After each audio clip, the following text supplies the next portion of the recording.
In front of me is Xiaomi 17 and today I would like to show you how you can turn on and use voice typing.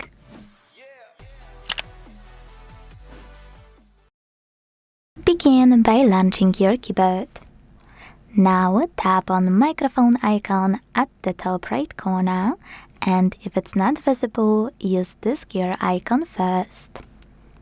Then select voice typing and activate it thanks to this switcher.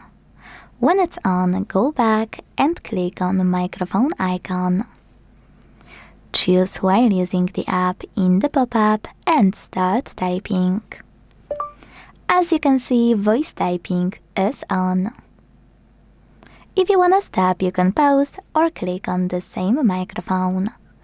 Quick tip, when you click on your microphone, tap on tiny icon that will appear right next to it. Then select Next. Click on Done and enjoy using voice typing from this toolbar.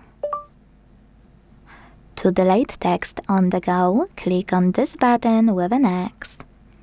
To manage some available settings from here, click on those three lines on the left. To move your toolbar around, hold it and drag it. Lastly, to go back to standard keyboard, use keyboard icon, also on the left. Thanks so much for watching. If you enjoyed this video, leave a like, comment and subscribe. Bye!